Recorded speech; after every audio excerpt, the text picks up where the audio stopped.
Hi friends, welcome to చేతన institute for competitors. ఈరోజు మనం డిసెంబర్ 18 సంబంధించి కరెంట్ అఫైర్స్ రిలేటెడ్ క్వశ్చన్ చూద్దామండి. ఫస్ట్ క్వశ్చన్ చూస్తే, which of the following is correct regarding space technology అన్నాడు. ఈ స్పేస్ టెక్నాలజీ వచ్చేసి మనము సైన్స్ అండ్ టెక్నాలజీ కింద చదువుతామండి, లైక్ ఐటీ కానీ స్పేస్ డిఫెన్స్ అని చెప్పేసి. ఇందులో చూస్తే ISRO successfully launched CMS-01 satellite through launching vehicle PSLV C-50 అన్నాడు. సో రీసెంట్గా ఏం చేసినారంటే, మేబీ 2 days ఈరోజు లాంచ్ చేసినారు. ఏంటి, CMC కమ్యూనికేషన్ శాటిలైట్ అనమాట, ఫర్ కమ్యూనికేషన్ పర్పస్ కోసం అని చెప్పి. ఇది వచ్చేసి ఈవెన్ ఎక్స్టెండెడ్ టు ఈ సర్వీస్, కమ్యూనికేషన్ సర్వీస్ వచ్చేసి ఎక్స్టెండెడ్ టు యూటీస్ అనమాట, లైక్ లక్షద్వీప్ కావచ్చు, అండమాన్ నికోబార్ వాటికి కూడా. ఈ లాంచింగ్ వెహికల్ యూజ్ చేసింది ఏంటంటే PSLV C-50 అనమాట. దాని ద్వారా కమ్యూనికేషన్ శాటిలైట్ని సక్సెస్ఫుల్గా స్పేస్లోకి పంపించారు. So CMS-01 is a communication satellite envisaged for providing services. So communication service కోసం ఈ శాటిలైట్ని పంపించేసినారు అనమాట, ఫర్ కమ్యూనికేషన్ పర్పస్. సో ఇచ్చిన వాటిలో 2 కరెక్ట్, కాబట్టి మన ఆన్సర్ వచ్చేసి బోత్ 1 and 2 అవుతుంది. సో మనం కొంచెం మ్యాటర్ చూస్తే PSLV గురించి. ఏంటి PSLV? Polar satellite launching vehicle. ఇందులో వచ్చేసి 4 stages ఉంటాయన్నమాట. ఈ 4 stages ఏంటంటే, మనం తీసుకుంటే 4 stagesగా పెడితే, ఇప్పుడు only liquid plus solid propellants use చేస్తారు ఆల్టర్నేట్గా.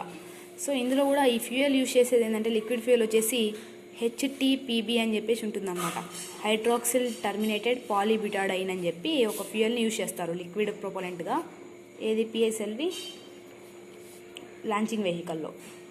ఓకే, సో నెక్స్ట్ క్వశ్చన్ చూద్దామండి. Which of the following will be considered as a competitive sport by the central government? Central government ఏం చేసిందంటే, ఒక ఇచ్చిన వాటిలో ఏదాన్ని కాంపిటేటివ్ స్పోర్ట్గా, మామూలుగా అయితే ఏంటంటే యోగాసన అనమాట. ప్రజెంట్ ఇదేంటిది, యోగా వచ్చేసి కాంపిటేటివ్ స్పోర్ట్గా, అంటే ఐ మీన్ గ్లోబల్లీ కూడా మొత్తం అంతా దీన్ని అదే ఈ యోగాని స్పోర్ట్గా పెట్టాలని చెప్పేసి చేసిందనమాట. సో అలా కాంపిటేటివ్ స్పోర్ట్గా ఈ యోగాని చేయడం వల్ల ఏంటంటే, ఫస్ట్ మెయిన్గా అవేర్నెస్ క్రియేట్ అవుతుంది అనమాట, పబ్లిక్కి తెలుస్తుంది దానివల్ల బెనిఫిట్స్ ఏంటి అని చెప్పేసి. దానివల్ల ఆటోమేటిక్గా మొత్తం అందరూ ఇలా యోగా చేయడంలో పార్టిసిపేషన్ ఎక్కువ మంది చూపుతారు కదా, యోగా చేయటం అని చెప్పేసి. దానివల్ల చాలా యూజెస్ ఉన్నాయి కదా. ఓకే అండి, చూడండి. నెక్స్ట్ థర్డ్ క్వశ్చన్ చూస్తే, choose the statement which are correct about covid recovery. Actually ఈ క్వశ్చన్ ఎందుకు ఇచ్చానంటే, దీనివల్ల ఒకటి తెలుసుకోవాలండి మనము అని చెప్పేసి ఇచ్చాను. కోవిడ్ రికవరీ బాగానే జరుగుతుంది, రికవర్ అవుతున్నారు covid patients, and then covid కూడా, కరోనా వైరస్. ఇప్పుడు చూస్తే India's covid recovery rate is among the highest in the వరల్డ్లోనే ఫాస్టెస్ట్గా రికవరీ అయింది ఏంటంటే మన ఇండియానే అనమాట. రికవరీ రేట్ బాగా ఎక్కువ ఉంది. సో అది ఎంత ఉందంటే 95.90, అప్రాక్సిమేట్లీ 95% అనమాట. గ్లోబల్గా వచ్చేసి మొత్తం అంతా 70% రికవర్ అయినారు కోవిడ్ వల్ల. సో నెక్స్ట్, ఈ report is release by ministry of health. దీనికోసం చెప్పినానండి. ఈ హెల్త్ రిలేటెడ్ ఇష్యూస్ వచ్చేసి మినిస్ట్రీ ఆఫ్ హెల్త్ సపరేట్గా ఒక డిపార్ట్మెంట్ ఉంది, మినిస్ట్రీ. సో హెల్త్ వచ్చేసి డీల్ చేస్తుంది. ఏది? మినిస్ట్రీ ఆఫ్ హెల్త్ కింద ఈ హెల్త్ రిలేటెడ్ ఇష్యూస్ కానీ ఈ రిపోర్ట్స్ మొత్తం అంతా. సో ఈ పాయింట్ కోసం నేను చెప్పాను ఈ క్వశ్చన్. అండ్ ప్రజెంట్ అదే క్యాబినెట్ మినిస్టర్ హెల్త్ రిలేటెడ్ వచ్చేసి ఎవరంటే హర్షవర్ధన్ అనమాట, ప్రజెంట్ మినిస్టర్ ఫర్ హెల్త్ వచ్చేసి. సో ఇచ్చిన వాటిలో 2 కరెక్టే, కాబట్టి మన ఆన్సర్ ఏమవుతుందంటే బోత్ 1 and 2 వచ్చేసి కరెక్ట్ అవుతుంది. సో ఈ నోట్ చూడండి ఒకసారి. గ్లోబల్ రికవరీ రేట్, ఈ కోవిడ్ రికవరీ రేట్ వచ్చేసి గ్లోబల్గా మొత్తం వరల్డ్ వైడ్ వచ్చి 70% అప్రాక్స్గా తీసుకోండి. ఇండియా వచ్చేసి 95% అని చెప్పినారు. సో US టాప్లో ఉంది కదా, Brazil, Russia, Italy are reporting lower recovery rates. But ఏంటి, ఎక్కువ స్ప్రెడ్ అయింది ఏంటి, USAనే కదా ఫస్ట్ కంట్రీ. మళ్ళా మన ఇండియా వస్తుంది స్ప్రెడ్డింగ్లో. అండ్ దెన్ ఇప్పుడు రికవరీలో వచ్చేసి మన ఇండియా ఫస్ట్ ఉంది. ఓకేనా అండి.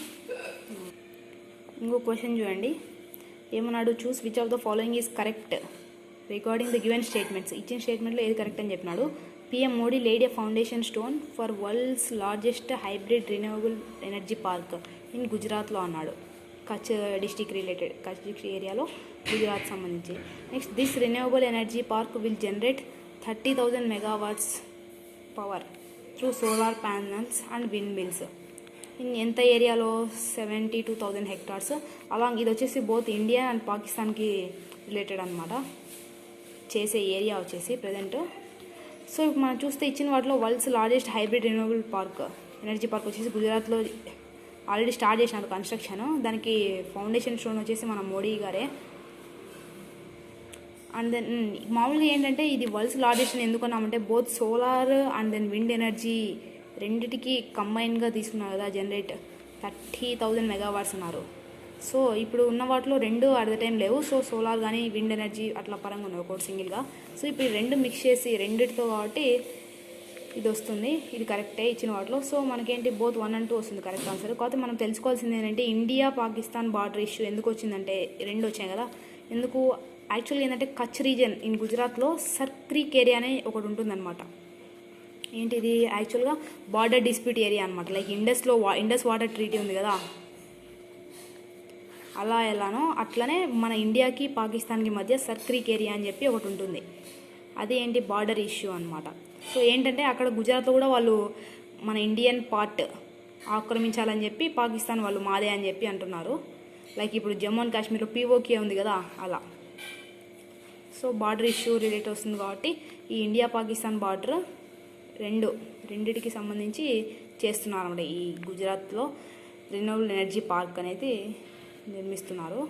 ఓకే, థ్యాంక్స్ అండి ఫర్ వాచింగ్ దిస్ వీడియో.